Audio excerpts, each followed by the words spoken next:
waaw objet musée Molom bi benn kii la benn musée am ni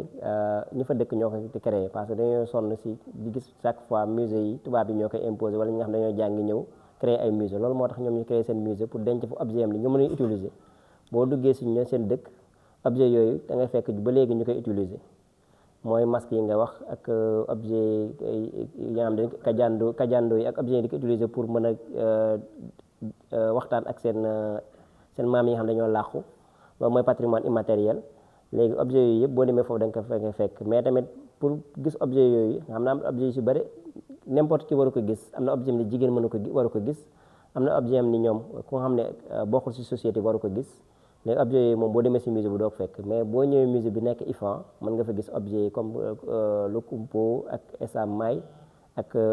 Kankourang tamit objet yooyu yëpp mën nga fa gis foofu noonu ñu exposé que mais objet yooyu dañ leen exposé de telle façon que dañoo xaw a fixe mooy leen wax c'est des objets qui ne dialoguent pas c'est des objets fixes et loolu day tax bu si africains yi ñëwee si musée yi duñ fa sentir seen bopp parce que africain seen culture dafa nekk la xam ne luy dund day boo xoolee si lébu yi dañuy def tour dañuy def ay xàmb dañuy def ay genre ndëpp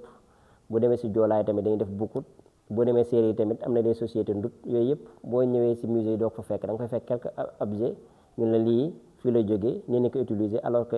objet bi lu mu war a accompagner yëpp en tant que patrimoine immatériel du fa nekk loolu moo tax musée yi sénégalais yu bëri du ko fréquenter surtout jeunes yi tamit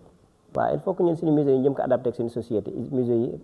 nirooñu ne naan il faut que ñu créer ay musées am ni ñu ressemble des musées qui nous ressemblent et nous rassemble aussi léegi musée il faut que ñu di niroo ba pare di ñu dajale léegi loolu pour mu am il faut que ñu jël suñu teg ay stratégie bu bees bañ a jël musée yi mu mën a nekk ay cimetières yi xam ne objet yi yàgg yi ñu fa utiliser na fa stocké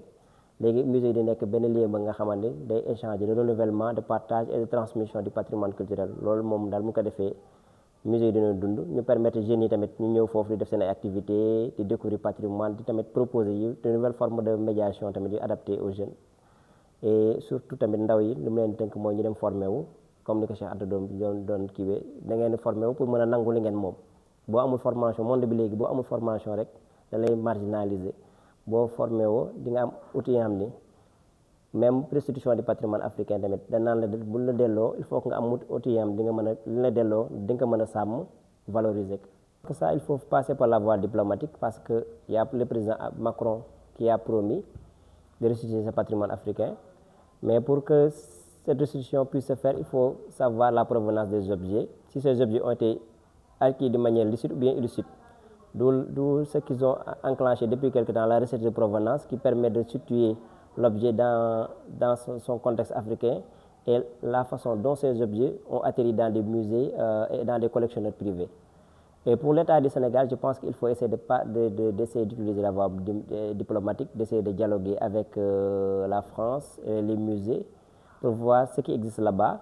de voir comment ces objets ont atterri là-bas. Et maintenant, la France a voté une loi qui autorise la restitution des objets qui ont été acquis de manière illicite à leur pays d'origine, s'ils font la demande. Et si aussi ils ont des musées, des infrastructures adaptées qui vont permettre de conserver ces objets, et s'ils ont des professionnels aussi qui sont qualifiés pour gérer aussi la conservation et la valorisation de ces objets. Pour les musées, je pense qu'ils ont intérêt à travailler avec les communautés, être beaucoup plus proches des communautés, être inclusifs, et aussi orienter leurs offres de médiation pour mieux valoriser le patrimoine sénégalais, le patrimoine national, parce que l'art africain, l'art c'est vivant, c'est pas quelque chose qui est statique. Le musée peut être un lieu d'expression de la jeunesse peut venir au musée pour découvrir le patrimoine et aussi pour dialoguer aussi avec l'esprit des artistes, pour organiser des concerts, des sabbats, des tanneber, des prestations, tout ça, le musée est un cadre qui peut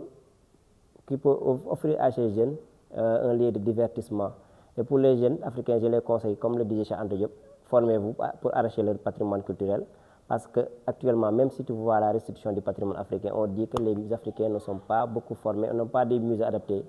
Donc maintenant, il appartient aux jeunes de se former dans des domaines pointus de la muséologie. Actuellement, il y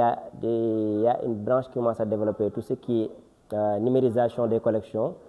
De plus en plus, on a des musées virtuels et tout ça, c'est la jeunesse qui détient le monopole, quoi.